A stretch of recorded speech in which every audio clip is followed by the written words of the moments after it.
Resumen de los Evangelios, segunda a Timoteo, capítulo 3, versículos 16 y 17.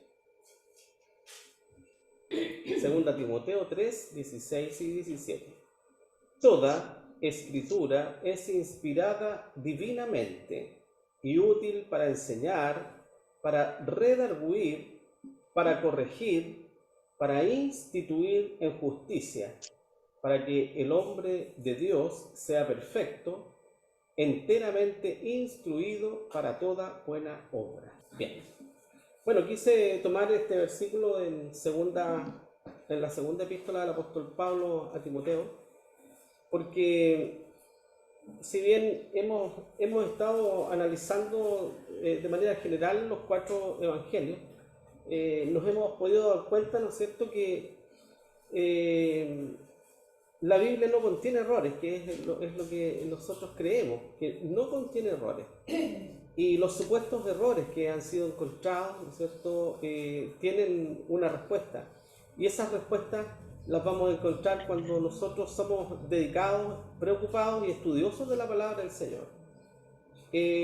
Todo lector superficial no podrá encontrar jamás las respuestas a veces a estas supuestas contradicciones que puede presentar la palabra de Dios. Pero cuando investigamos de manera minuciosa, con oración, vamos a darnos cuenta que realmente la palabra de Dios no contiene errores ni contradicciones.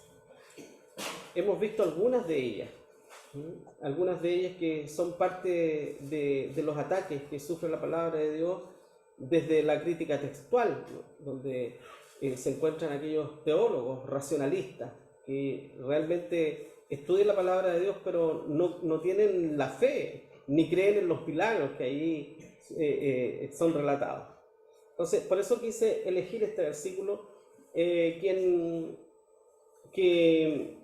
lo escribe, inspirado por el Espíritu Santo, el apóstol Pablo, asevera que la Biblia es un libro inspirado por Dios, que la Biblia no es un libro humano, común y corriente, sino que el autor es Dios mismo.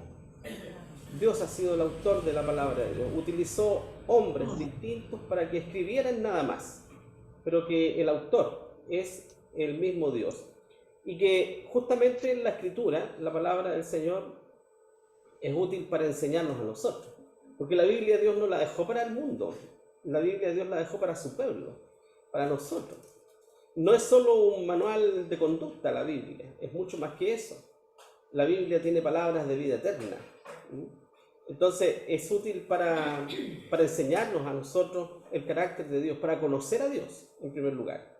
Y como dice también, para redarguir, o sea, para convencernos de nuestro pecado en realidad.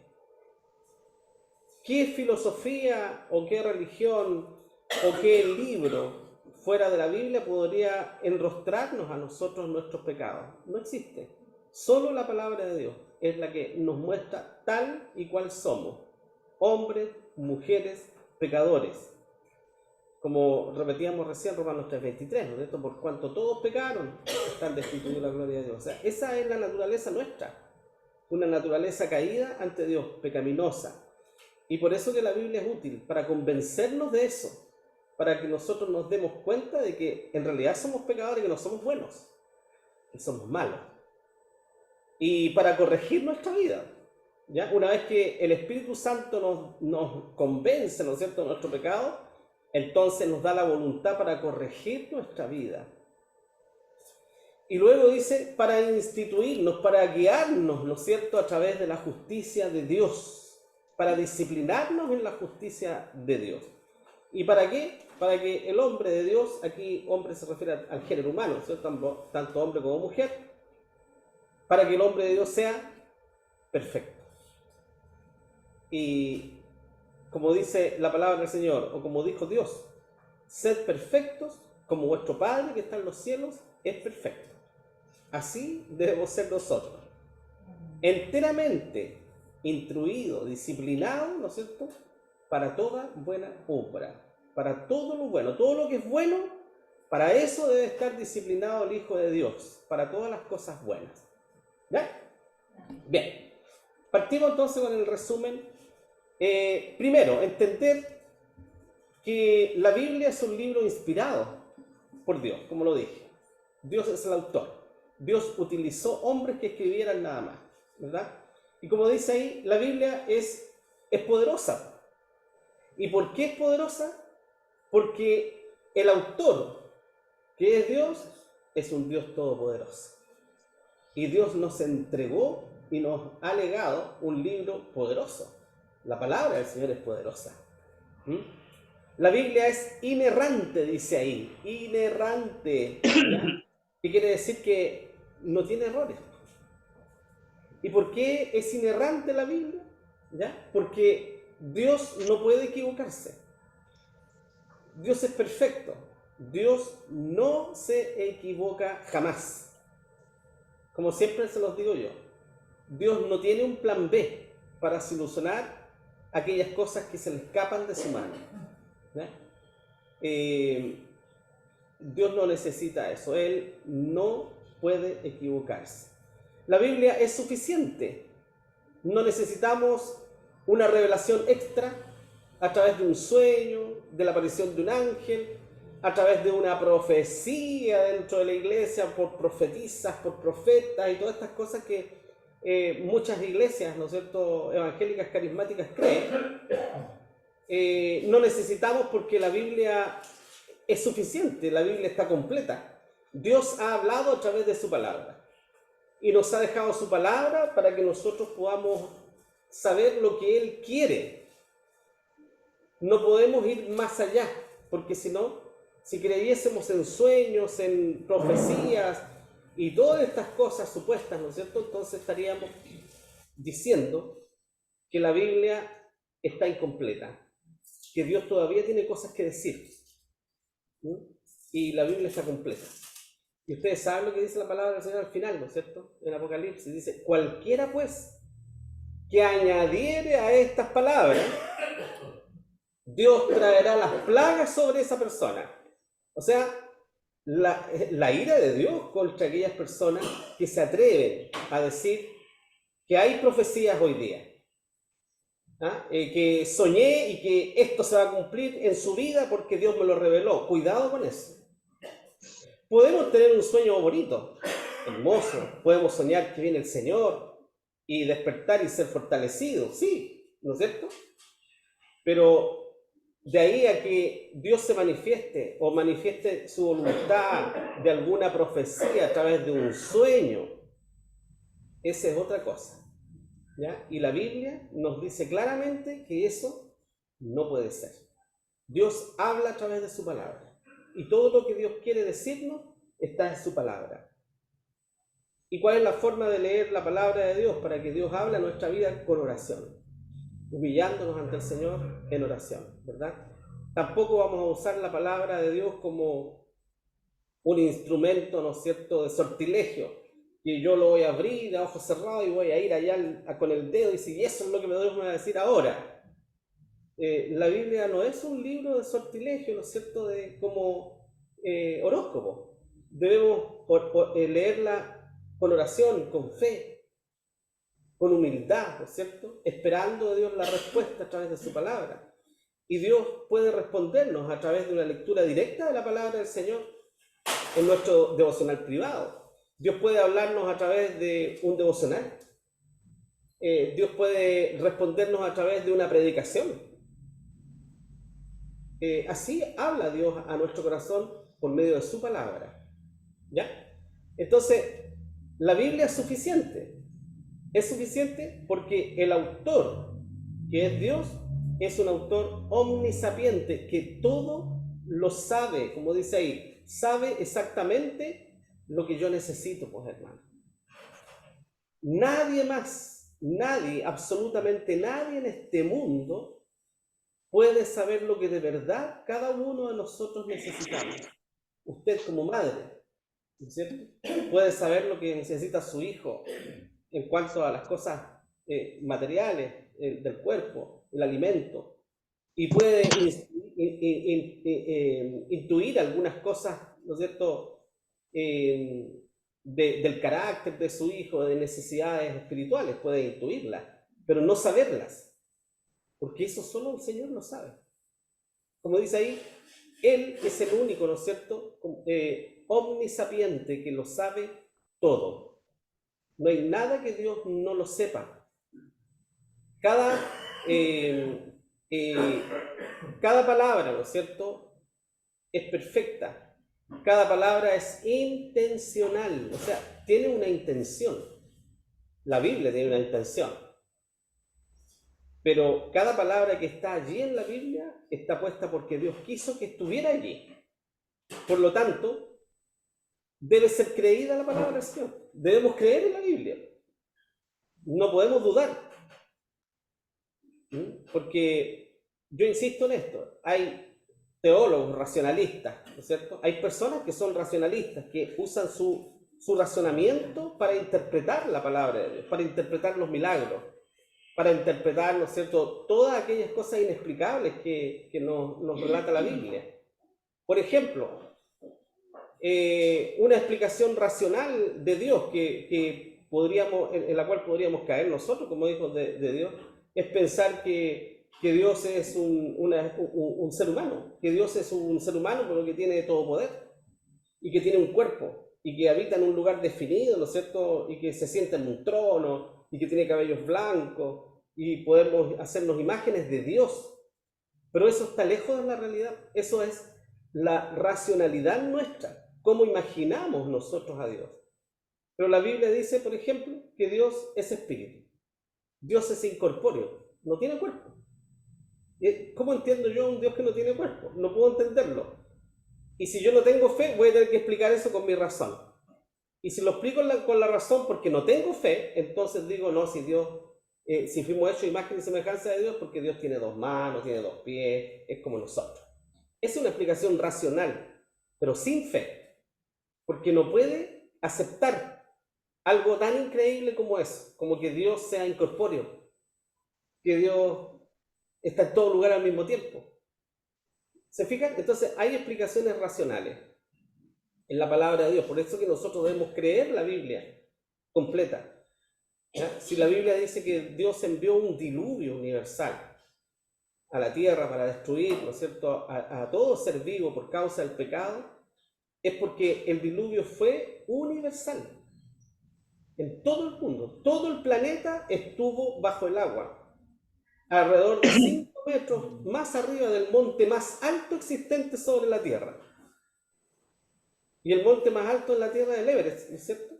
Es una de las montañas del Everest, son como 3 allá, pero una es la más alta. Bueno, sobre esa el agua subió alrededor de 5 metros más. Por lo tanto, no hubo posibilidad que se salvara ningún solo ser humano, ningún solo ser vivo terrestre tampoco. ¿Ya? Y digo esto porque aquellos que no tienen fe dicen, no, si el diluvio fue local solamente, llovió en ese lugar. ¿Ya? Llovió en el lugar del Medio Oriente, ahí donde habitaba, en ese sector donde habitaba Noé, ahí llovió nomás, que no fue universal. Así dicen algunos, ¿no es cierto? No. O que Jesús no resucitó en realidad. O que Jesús no murió, en realidad es que Jesús no murió. Se desmayó en la cruz.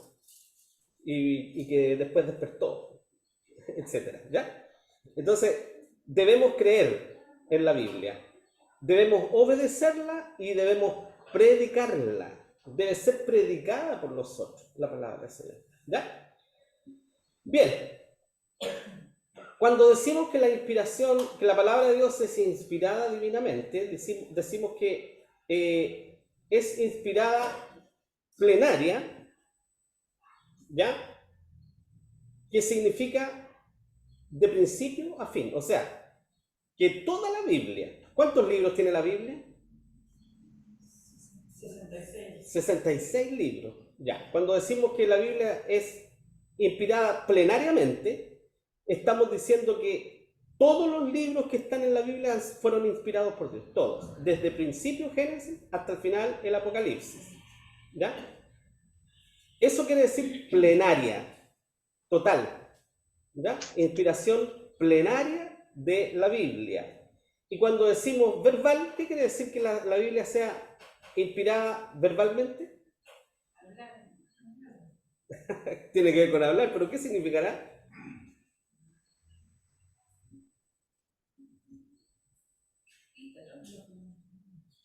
que palabra por palabra ha sido inspirada. Y esto es importante, porque hay muchos también que creen que la Biblia, como está de completa, no fue inspirada palabra por palabra, sino que están solamente las ideas que Dios quiso. Por lo tanto, si están las ideas, Dios me da las ideas, yo puedo interpretarlas de manera libre, porque están las ideas. ¿Ya? Las ideas son inspiradas, pero no palabra por palabra. ¿Ya? No. Nosotros creemos firmemente de que la Biblia es inspirada plenaria y verbalmente. O sea, todos los libros de la Biblia son inspirados por Dios y además palabra por palabra. Cada palabra que está allí es intencional, como decía más arriba. Dios la puso allí. ¿Ya? Hermano Odúa. No, que solamente quería decir que todos los que estamos acá ahora en la clase debemos poner atención a lo que usted está enseñando. Más que nada, me di cuenta que nosotros en la iglesia a mí me pasó mucho tiempo, y es importante que nosotros hacemos los catecúmenos. Y supone que nosotros tenemos como denominación un nombre, que es la iglesia presbiteriana fundamentalista bíblica, la misma Trinidad que está ahí. Y supone que nosotros somos fundamentalistas. Y lo que usted está enseñando ahora es principalmente lo que nosotros debemos conocer como fundamentalistas, que creemos en eso que usted está enseñando. Entonces, cuando nosotros nos pregunten por qué somos fundamentalistas, es porque creemos en lo que el pastor ahora, esta mañana, nos está enseñando, y es importante que lo sepamos. Eso, que a veces no sabemos a qué pertenecemos. Y van a preguntar, ¿por qué somos fundamentalistas? Porque creemos en la inspiración plenaria de la Biblia, creemos en la resurrección de Cristo, todas esas cosas. Es importante que las sepamos, y el pastor lo está enseñando ahí, y es importante que pongamos atención. Gracias, hermano. Es importante esto, hermano, sobre todo, al tiro, un segundito. Es importante porque hoy día, como yo les explicaba el otro día, hoy día está en circulación una Biblia que es la NTV, si no me equivoco, que la raíz de la NTV, ¿no es cierto?, como les contaba el otro día, no es del Textus Receptus, del cual proviene nuestra versión, sino que es de otros manuscritos, el Sinaítico y el Vaticano, ¿no es cierto?, que contienen además, ¿no es cierto?, o que consideran como no inspirados algunos capítulos y versículos del Textus Receptus, que es el origen de la Biblia nuestra. ¿Y por qué es importante esto de creer que la Biblia es inspirada plenaria y verbalmente? Porque esto a nosotros nos libra como fundamentalistas, ¿no es cierto? Y en eso tenemos mucho cuidado, en aceptar traducciones adulteradas de la palabra de Dios. Hoy día, si usted abre una Biblia moderna como la nueva versión de la Escritura, la NTV o otra, ¿no es cierto?, que usan muchas iglesias evangélicas hoy día, la va a leer y claro, va a encontrar un lenguaje más entendible, acorde a nuestros tiempos, va a entender lo que dice. Pero si usted lo coteja, ¿no es cierto?, con una Biblia fiel al texto griego, se va a dar cuenta que hay muchas diferencias y que se va perdiendo, ¿no es cierto?, la esencia de la palabra de Dios, que sean cosas muy pequeñas, pero que poco a poco se va perdiendo. Y tal como dice la palabra de Dios, que un poco levadura toda la masa. O sea, si empezamos con cambios pequeños, ya, para hacer más entendible la palabra de Dios, sin tener el cuidado de mantener la interpretación ortodoxa o correcta de la Escritura, entonces se va a transformar en una levadura, ¿ya? Y vamos a terminar con Biblias adulteradas, como el caso de nuestros tiempos, ¿ya? Por eso que es importante. Y por eso que somos fundamentalistas, entre otras cosas, porque creemos en la inspiración plenaria y verbal de las Escrituras, ¿ya? En eso creemos nosotros, que la Biblia es inspirada por Dios, tal como la tenemos hoy día. ¿Ok? Bien. Ya, entonces todo esto para ir entendiendo un poco al tiro. Hermano Oscar, ¿quería decir algo? Sí. Y después la hermana Juanita. para adentrarnos, ¿no es cierto?, en este resumen de los evangelios que hemos estado viendo. Hermano Oscar. No, lo que quería decir, pastor, es que sería importante que nos hicieran digamos, hablar sobre lo que es el fundamentalismo bíblico. Amén. Tener algo, porque realmente, como dice el hermano Duber, de repente nosotros no sabemos qué decir, porque somos un fundamentalistas bíblicos, no se entiende, entonces muchas personas no lo entienden, entonces sería bueno que tuviéramos un repaso o algún sobre lo que es el fundamentalismo. Justamente parte de la materia que está considerada dentro de la casa catecúmeno, y con esa terminamos. Así que, ¿ya? ¿Qué es el fundamentalismo? Está dentro de la materia de la clase de catecúmenos, que va a ser considerada ya en la última clase, ¿ya? Así que ahí van a tener la claridad de eso, ¿ya? Hermana Juanita. Sí, yo quería decirle de la que usted está hablando, en la del 1909, porque ocurre que nuestra hermana le prestaron una del 1960. Claro. Entonces, eso es lo que yo quería que... Gracias. Sí, bueno, nosotros creemos que hasta el momento no existe otra versión que ha superado la versión de Reina Valera de 1909. Ya hasta ahora es la mejor versión, ¿no es cierto?, del griego al español. Ya a partir de las versiones del 60 en adelante empiezan las adulteraciones en la palabra de Dios. Porque la Biblia 60, que en la década del 80, desde el 60, ¿no es cierto?, hasta el 80, la mayoría de las iglesias evangélicas la utilizó porque era actualizado un poco el lenguaje, ¿no es cierto?, moderno, pero sin embargo, poco a poco se fueron dando cuenta los estudiosos del ala fundamentalista, ¿no es cierto?, justamente, de que había diferencias importantes y que había intención. No había sido solamente una actualización del lenguaje, sino que además había una intención de interpretación en algunos pasajes influenciado por la Iglesia Católica, ¿ya? Que lo hemos visto en alguna oportunidad aquí. Por ejemplo, la versión 60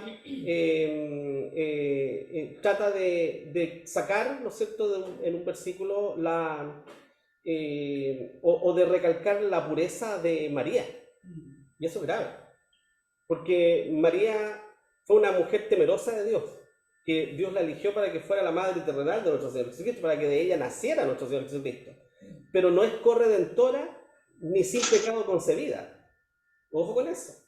Entonces, la Biblia 60 ya está introduciendo una sutileza con respecto a eso, ¿ya? Cuando dice que cuando Jesús se cumplieron los días de la purificación, ¿ya? La purificación de ellos, dice la versión moderna, ¿ya? La de 60. En cambio, los originales dicen cuando se cumplieron los días de la purificación de ella. Ojo con eso, porque la Biblia 60 trata de ocultar que María en algún momento, según la doctrina bíblica, fue inmunda. Inmunda porque se abrió la matriz de su cuerpo para que naciera un bebé, y obviamente inmunda, ¿no es cierto?, por su sangre y por todo eso. De acuerdo a la ley, la mujer era inmunda por un tiempo que se cumplía y después, ¿no es cierto?, era limpia. Y por eso la Biblia dice que cuando se cumplieron los días de la purificación de ella, de María, dice el texto original. En cambio, la versión 60 ya saca eso y dice cuando se cumplieron los días de la purificación de ellos. Y eso es grave porque además está haciendo a Cristo, a Jesús, inmundo. Y Jesús fue sin pecado concebido. Entonces, sutilezas como esas fueron introducidas posteriormente a las versiones de 1909. Y por eso que nosotros todavía peleamos y luchamos con la versión de 1909, aunque ya nadie la usa. Fuera de la Iglesia Presbiteriana Fundamentalista Bíblica, ¿no es cierto?, la versión 1909, la usan las iglesias que están afiliadas a la Confederación de Iglesias Evangélicas Fundamentalistas en Chile y en el mundo, que son muy pocas. Y unas que otras por ahí que todavía, ¿no es cierto?, mantienen esta fidelidad, que no son de la CIA, pero que mantienen su fidelidad, son muy pocas. Todas han actualizado sus Biblias. Las iglesias modernistas, evangélicas, carismáticas, ni hablar, porque ya ni siquiera usan la versión 60, usan versiones ya adulteradas, pero completamente. ¿Ya? Bien, entonces, nosotros estuvimos analizando algunos antecedentes de los autores de los evangelios, ¿ya? Bueno, dijimos que el autor es Dios, ¿no es cierto? Dios es el autor de las Biblias, pero hablando de los evangelios, los 4 evangelios fueron escritos por distintos hombres, ¿ya? Y también dijimos que los 4 evangelios, Mateo, ¿cuáles son? A ver, nómbrenmelo ustedes. Mateo, Marcos, Lucas, Juan y Juan. Ya, muy bien. Los 4 evangelios son anónimos, ¿ya? Eso significa que no hay mención de quien escribe en el evangelio. Por eso son anónimos, porque no se sabe quién los escribió, porque no lo dice el escritor. Por eso son anónimos. ¿Ya? Pero, debido a las evidencias que se han reunido, hoy día nosotros podemos saber, esto no lo hago yo, los eruditos, ¿no es cierto? Y uno, porque lee y estudia, se da cuenta de eso, no lo he hecho yo. Debido a las evidencias que han reunido los eruditos, ¿no es cierto?, a través de varios siglos ya, nosotros hoy día podemos saber quién escribió cada uno de los evangelios, ¿ya? Y para eso nosotros hablamos de que existen 2 tipos de evidencias. ¿Se acuerdan cuáles eran? Muy bien. Internas y externas. Ya. Primero dijimos, me falló el clic ahí. Ahí sí. Dijimos evidencias internas. ¿Se acuerdan cuáles eran las evidencias internas? ¿Cuáles son las evidencias internas? Las pruebas. Evidencia es una prueba, ¿no es cierto? Una prueba de que el Evangelio de Juan lo escribió Juan, el apóstol. Una prueba, una evidencia interna. ¿Cuáles son las evidencias internas? Bueno, que él puede haber estado ahí, ¿no? ¿Cómo? Que puede haber estado ahí en el lugar. No. ¿No? Evidencia interna, ya. Lo que habla, Y evidencia externa. ¿La evidencia externa? lo que habla la Biblia de él. Ya. Lo que dice la misma Biblia, que está en la Biblia. Eso es interna. Una prueba interna. ¿Ya? Ahí está. Las proporciona la misma Biblia. Las evidencias internas. Y cuando nosotros leemos el Evangelio de Juan, en alguna parte, Juan da un indicio de que él lo escribió. No dice, yo, Juan, el apóstol, escribí el Evangelio, pero da pruebas. Esas son las pruebas internas, o las evidencias internas. ¿Y las externas cuáles son entonces? Una prueba o evidencia externa. Cuando se supone, ¿no? ¿Ah? Por ejemplo, en el caso de Timoteo, cuando se supone que... Ya. ¿No? De la autoría del Evangelio. Tampoco. La hermana Angélica, tibio por ahí. ¿Qué dijo? Por los documentos antiguos.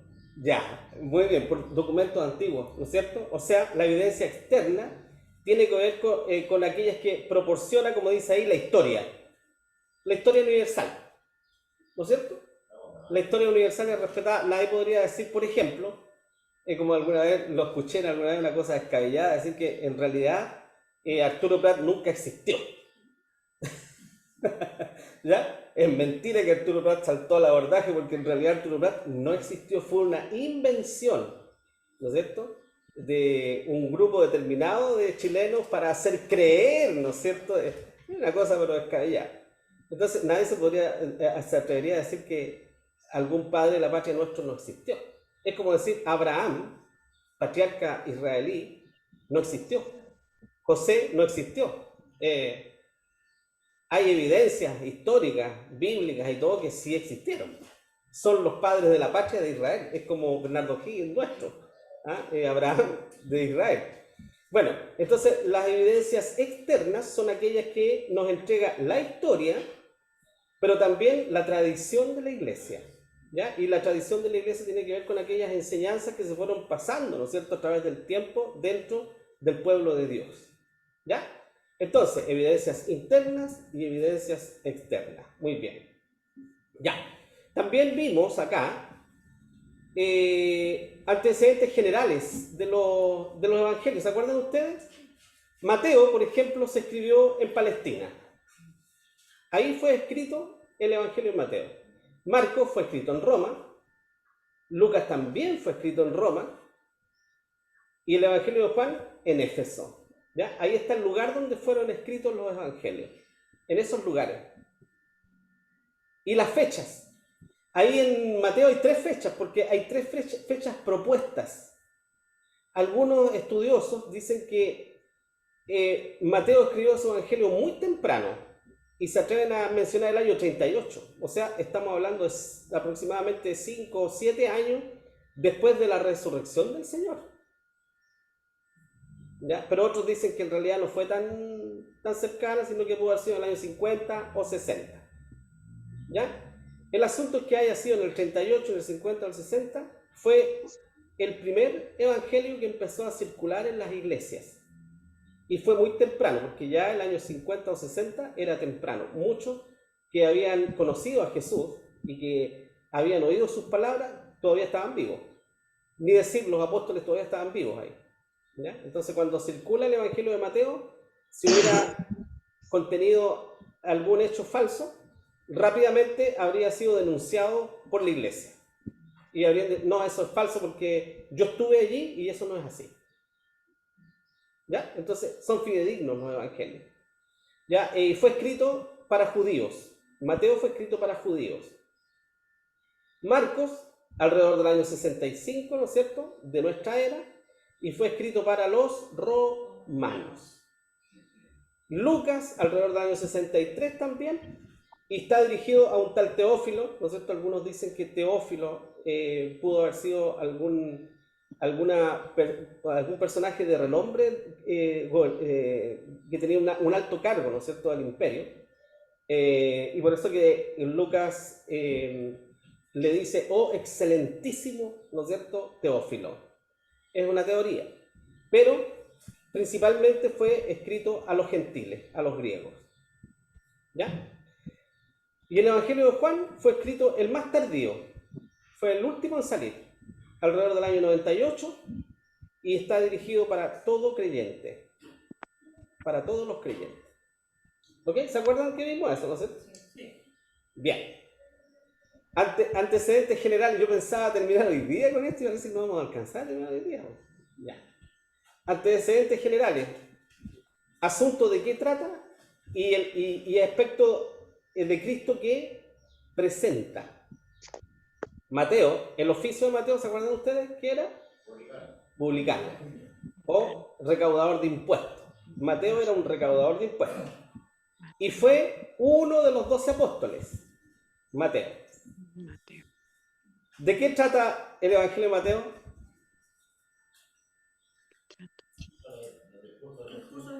Mateo se centra en los discursos de Jesús. ¿Ya? Relata en extenso los discursos de Jesús. El Sermón del Monte es un ejemplo. Completísimo. ¿No es cierto? Y presenta a Cristo como el Mesías, perdón, el Mesías de Israel, el Salvador, el Mesías esperado por los judíos. Entonces, Mateo, cuando escribe, trata de probar de que Jesús era el Mesías. Es el Mesías prometido por Dios. ¿Ya? Luego Marcos no fue uno de los 12 apóstoles, fue colaborador del apóstol Pedro. ¿Se acuerdan ustedes de eso, cierto? Y se centra en las obras de Cristo. Él relata con minuciosidad las cosas que Jesús hizo, los milagros, las obras que el Señor hizo. Y presenta a Cristo de otra forma, del siervo, aquel que vino a entregarse, ¿no es cierto? Y vino a servir y no a ser servido. En cambio Lucas, que fue de profesión médico, tampoco fue de los 12 apóstoles, pero fue colaborador del apóstol Pablo. Lucas entonces nos presenta prácticamente una biografía del Señor. La biografía, desde su nacimiento, ¿no es cierto?, hasta su muerte y su resurrección. y presenta a Jesús como el Hijo del Hombre, ¿ya? Perfecto hombre. Y Juan, de oficio un pescador, que fue uno de los 12 apóstoles, se centra en las conversaciones de Jesús. ¿Se acuerdan ustedes? Nómbrenme una conversación que relata Juan. Cuando iba a ser entregado Jesús. A ver, una conversación que Jesús tuvo con alguien, con personas.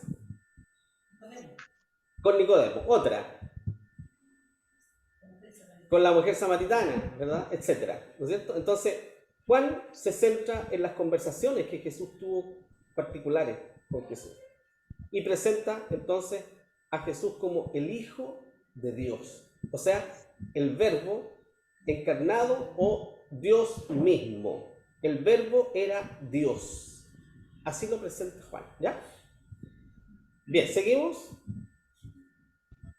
Doctor, ¿Sí? consulta. Siempre me he hecho una pregunta yo sobre por qué no hubo un evangelio de Pablo.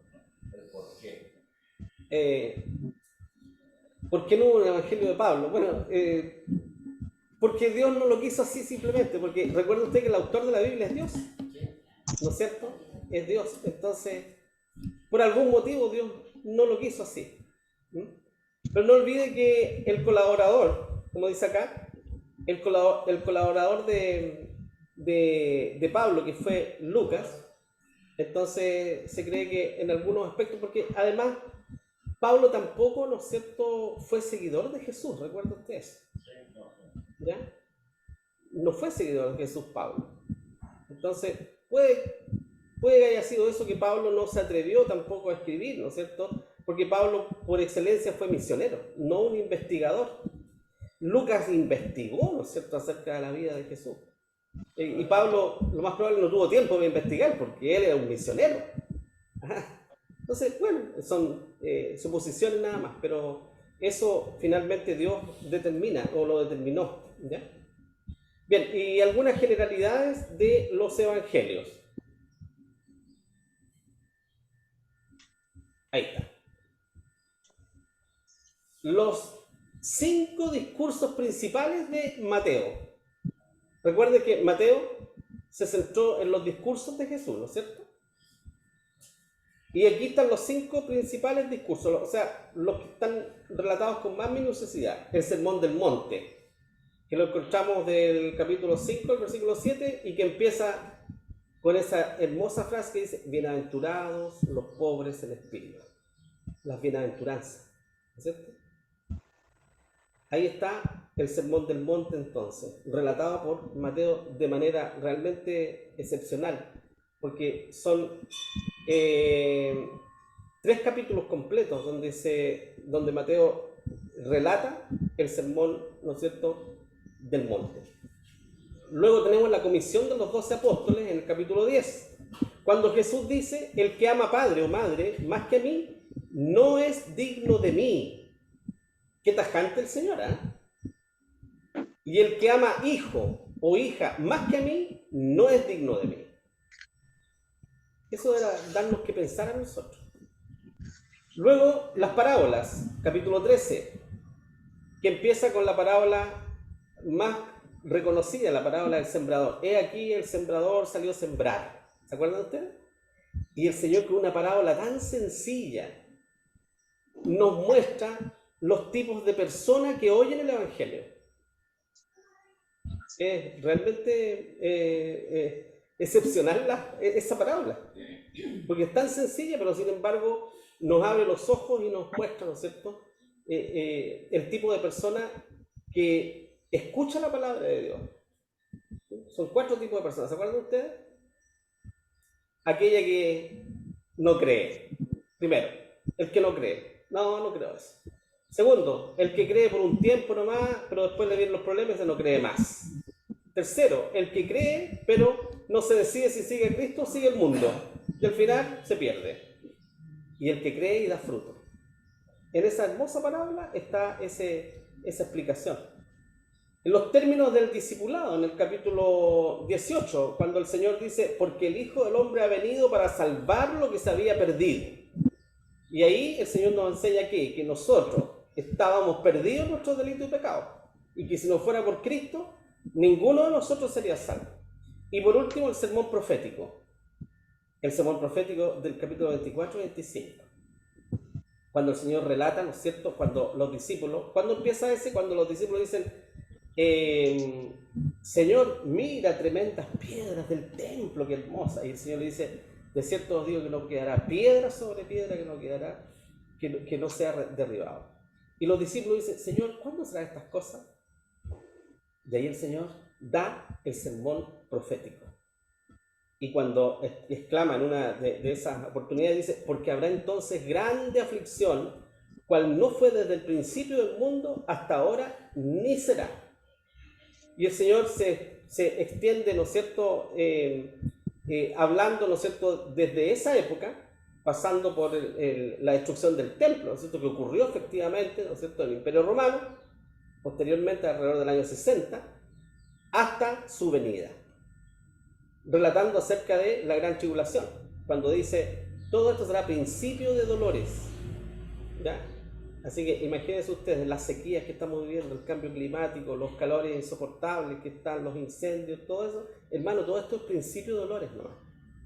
Principio de dolores, porque la gran tribulación realmente será terrible. ¿Ya? Bien, las características del Evangelio. ¿Cuánto nos queda, hermano tú? 5 minutos. 4. Ya. Características del Evangelio de Marcos. Características.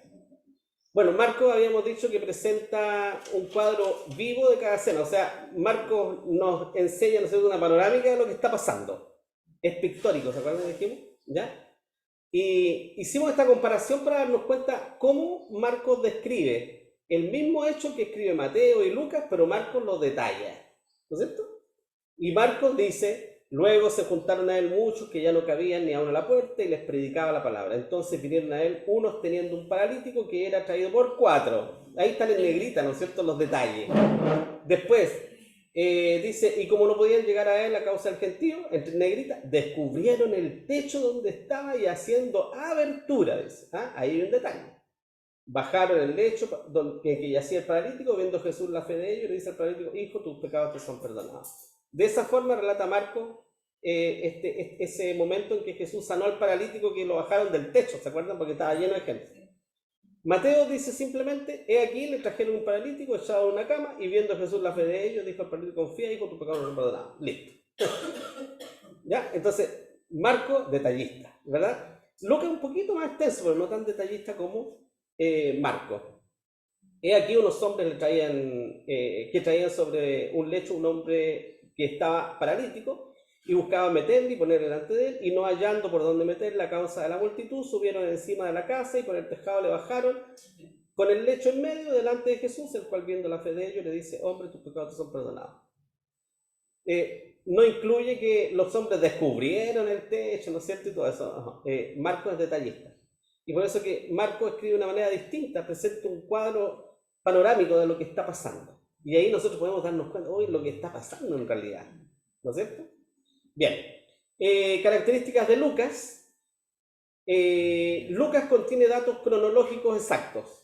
No se equivocó, a pesar de que analizamos el problema de Quirino. ¿Se acuerdan?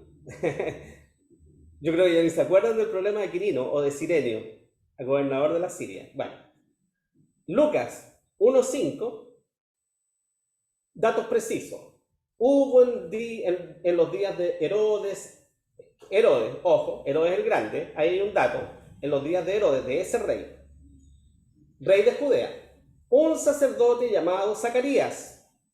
Había un sacerdote llamado Zacarías, de la suerte de Abías, y su mujer de las hijas de Aarón, llamada Elizabeth. Datos exactos. Luego Lucas 2, 1 y 2.